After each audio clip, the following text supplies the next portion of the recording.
नमस्कार दोस्तों, शीर्ष प्रसिद्ध पिक्चर्स चैनल में आप सभी लोगों का स्वागत है। दोस्तों, आज हम बात करते हैं अपने दौर की बॉलीवुड की एक खूबसूरत अभिनेत्री नंदा के बारे में। दोस्तों, अभिनेत्री नंदा ने वैसे तो अपने फिल्मी करियर की शुरुआत बतौर चाइल्ड आर्टिस्ट किया था। 1948 में आई फिल्म मंदिर बतौर चाइल्ड आर्टिस्ट उनकी पहली फिल्म थी। इसके बाद वह कुछ वर्षों तक चाइल्ड आर्टिस्ट के तौर पर फिल्मों में काम करती रहीं। फिर 1956 में आई फिल्म तूफान और दिया में उन्होंने लीड आर्टिस्ट के तौर पर काम किया था और यह फिल्म सुपरहिट रही थी। इस फिल्म में नंदा के अभिनय को काफ़ी सराहा गया था और इस फिल्म के बाद वह कई सारी फिल्में करने लगी थीं। दोस्तों, वैसे तो अभिनेत्री नंदा ने कई सारी फिल्मों में काम किया था, लेकिन अगर उनके कुछ बेहतरीन फिल्मों के बारे में बात करें तो उनमें थी छोटी बहन, धूल का फूल, गुमनाम, भाभी, हम दोनों, काला बाजार, जब जब फूल खिले, इत्तेफाक इत्यादि। और दोस्तों, एक समय ऐसा आया कि अभिनेत्री नंदा अपने दौर की सबसे हाईएस्ट पेड एक्ट्रेस में से एक थी। वैसे तो अभिनेत्री नंदा ने अपने दौर के सभी स्टार्स अभिनेताओं के साथ काम किया था, पर उनकी जोड़ी अभिनेता राजेश खन्ना और शशि कपूर के साथ ज़्यादा हिट रही।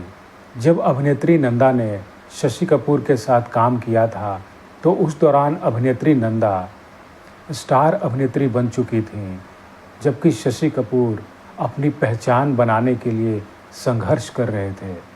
हालांकि उससे पहले उन्होंने करीब 4-5 फिल्में बतौर लीड एक्टर भी काम किया था, पर सभी फिल्में एक तरह से फ्लॉप साबित हुई थीं। और उस दौरान ऐसा भी कहा जाता है कि अभिनेत्री नंदा अपने सह कलाकारों को बहुत ही बढ़ावा देती थीं। जब शशि कपूर नए नए थे तब भी उन्होंने उनके साथ काम किया था और उनका हर तरह से सपोर्ट भी किया था। 1965 में अभिनेत्री नंदा और शशि कपूर की एक फिल्म आई थी जब जब फूल खिले, और दोस्तों यह फिल्म सुपर डुपर हिट रही थी और इस फिल्म से ही अभिनेता शशि कपूर एक स्टार अभिनेता बन गए थे। और इस फिल्म का एक गाना, ये समा समा है ये प्यार का, यह गाना ज़बरदस्त हिट हुआ था। और अभिनेता शशि कपूर अभिनेत्री नंदा को लेकर इस बात के लिए हमेशा शुक्रगुजार रहे कि जब वह इंडस्ट्री में अपनी पहचान बनाने के लिए संघर्ष कर रहे थे तो नंदा ने ही उनका साथ दिया था, और इस बात के लिए वह हमेशा अभिनेत्री नंदा को एक विशेष आदर दिया करते थे।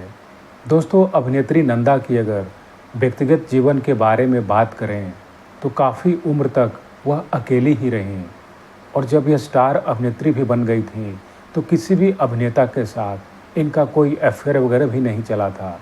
यह इन सब चीज़ों से अपने आप को दूर रखती थीं। पर मशहूर निर्देशक मनमोहन देसाई वह अभिनेत्री नंदा को दिल से पसंद करते थे।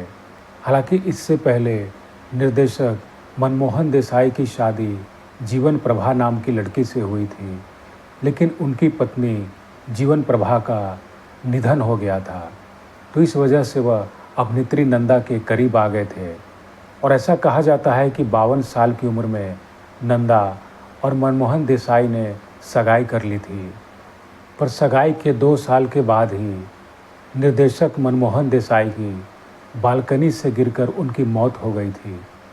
तो ऐसा कहा जाता है कि मनमोहन देसाई अपने बालकनी में रेलिंग के सहारे झुके हुए थे और वह रेलिंग अचानक से टूटकर नीचे गिर गया और साथ ही मनमोहन देसाई भी नीचे गिर गए, जिससे उनकी मौत हो गई थी। दोस्तों, मनमोहन देसाई की इस अचानक से मौत ने अभिनेत्री नंदा को अंदर से बुरी तरह से तोड़ दिया था, और इस हादसे के बाद से ही उन्होंने फिल्मों से दूरी बना ली थी और वह ज़्यादातर अपने फ्लैट में ही रहती थीं और बाहर कभी कभार ही निकलती थीं, और जब भी निकलती तो सादे लिबास में ही निकलती। दोस्तों, 2014 में 75 वर्ष की आयु में अभिनेत्री नंदा का दिल का दौरा पड़ने से निधन हो गया था।